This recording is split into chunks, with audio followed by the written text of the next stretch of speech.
Boss ఆస్ట్రేలియాతో పోరులో first ఓడిఐలో బరిలోకి దిగే టీమిండియా ప్లేయింగ్ 11 పై బిగ్ అప్డేట్ వచ్చేసింది బాస్. ఎవరు ఇన్నింగ్స్ని ఓపెన్ చేయబోతున్నారు, ఎవరు ఫినిషర్ రోల్ ప్లే చేయనున్నారు, మిడిల్ ఆర్డర్లో ఎవరు ఉండనున్నారు, ఇంకా స్పిన్నర్స్, పేసర్స్, కీపర్, వీటికి సంబంధించిన పూర్తి డీటెయిల్స్ని ఈ వీడియోలో చూసేద్దాం. చెప్పాలంటే ఓ కొత్త టీం మన ముందుకు రాబోతుంది. కొత్త టీం ఎలా అంటే, మన టీం లాస్ట్ టెస్ట్ మ్యాచ్ ఆడింది, అంతకుముందు T20 మ్యాచ్లు ఆడింది, బట్ ఇప్పుడు ఓడిఐ మ్యాచ్ ఆడబోతుంది. సో టీంలో చాలా మార్పులు జరగబోతున్నాయి. ముఖ్యంగా head man Rohit Sharma, king కోహ్లీలని మళ్ళీ టీమిండియా జెర్సీలో చూడబోతున్నాం. వీరి కోసం ప్రతి క్రికెట్ అభిమాని ఈగర్గా వెయిట్ చేస్తున్నారు. అందులో మీరు కూడా ఉన్నారు కదా బాస్, చెప్పండి.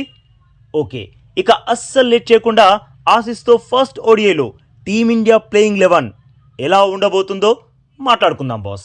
అయితే ఫస్ట్ ఎవరి గురించి చెప్పాలి? ఓపెనింగ్ జోడీ గురించి. మరి ఓడిఐ మ్యాచ్ అనగానే టీమిండియా ఇన్నింగ్స్ని ఓపెన్ చేసేది ఎవరు? హెడ్ మ్యాన్ రోహిత్ శర్మ, ఇంకా ప్రిన్స్ శుభ్మన్ గిల్. ఛాంపియన్స్ ట్రోఫీలో వీరిద్దరి జోడీ అదరగొట్టిన విషయం మనందరికీ తెలిసింది. సో వీరే మన ఓపెనర్స్. నెక్స్ట్ ఫస్ట్ డౌన్లో కింగ్ కోహ్లీ బరిలోకి దిగుతాడు. ఓడిఐ ఫార్మాట్లో ఐసీసీ ర్యాంకింగ్స్లో టాప్ 5లో ఉన్నారు మన ఈ టాప్ 3 బ్యాటర్స్. ఇది నిజంగా గ్రేట్ కదా. ఇక నెంబర్ 4లో బలంగా పాతుకుపోయాడు శ్రేయస్ అయ్యర్. చెప్పాలంటే తను మిస్టర్ కన్సిస్టెంట్. ఓడిఐ ఫార్మాట్లో one of the best middle order batter Shreyas Iyer. Team India విజయాల్లో కీలక పాత్ర పోషిస్తున్నాడు. ఆ తర్వాత 5th పొజిషన్లో KL Rahul, batter cum keeper. తను కూడా మంచి టచ్లోనే ఉన్నాడు. ఇక వీరి తర్వాత ఆల్రౌండర్స్. హార్దిక్ పాండ్యా లేడు కాబట్టి తన స్థానాన్ని మన తెలుగు బిడ్డ నితీష్ కుమార్ రెడ్డి ఫిల్ చేయనున్నాడు. ఆ తర్వాత మరో ఆల్రౌండర్ అక్షర్ పటేల్. రీసెంట్ టైమ్స్లో తన పర్ఫార్మెన్స్ కూడా చాలా బాగుంది. ఫినిషర్ బాధ్యతలను నితీష్ ఇంకా అక్షర్లే చేపట్టబోతున్నారు. వీరి తర్వాత పర్ఫెక్ట్ స్పిన్నర్ కుల్దీప్ యాదవ్. ఒకవేళ పిచ్ పరిస్థితిని బట్టి చివరి నిమిషంలో టీమ్ మేనేజ్మెంట్ బ్యాటింగ్లో డెప్త్ ఉండాలి అనుకుంటే కుల్దీప్ ప్లేస్లో ఆల్రౌండర్ వాషింగ్టన్ సుందర్ని ఆడించవచ్చు. లేదంటే కుల్దీప్ ప్లేయింగ్ 11లో ఫిక్స్. నెక్స్ట్ మన పేస్ దళం. ఈ దళాన్ని సిరాజ్ ముందుండి నడిపించనున్నాడు. ఎందుకంటే జస్ప్రీత్ బుమ్రా ఈ సిరీస్లో ఆడడం లేదు. సిరాజ్కి తోడుగా left arm pacer Harshdeep Singh ఉండనున్నాడు.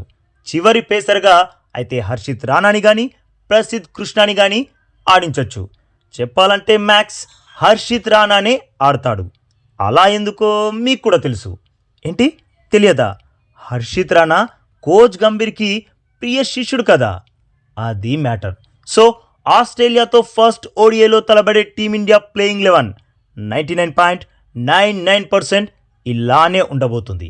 అందులో 9 మంది అయితే ఫిక్స్, ఓ 2 విషయంలోనే ఇంకా క్లారిటీ రాలేదు. సరే, మరి ఫైనల్గా ఓసారి టీమిండియా ప్లేయింగ్ 11 లిస్ట్ చూసేద్దామా boss. Rohit Sharma, Shubman Gill, Virat Kohli, Shreyas Iyer, KL Rahul, Nitish Kumar Reddy, Axar Patel, Kuldeep Yadav or Washington Sundar, Mohammed Siraj, Harshdeep Singh, Harshit Rana or Prasidh Krishna. ఇది బాస్ మన టీమిండియా ప్లేయింగ్ 11. మరి బాస్, ఈ టీం ఆస్ట్రేలియా టీంని చిత్తు చేయగలదా? కామెంట్ చేయండి బాస్. అలాగే ఈ లేటెస్ట్ అప్డేట్ నచ్చితే వీడియోకి ఒక్క లైక్ కొట్టి మన ఛానల్ని ప్లీజ్ సబ్స్క్రైబ్ చేసేసుకోవచ్చుగా బాస్. ఇక ఈ వీడియో చూసినందుకైతే మీ అందరికీ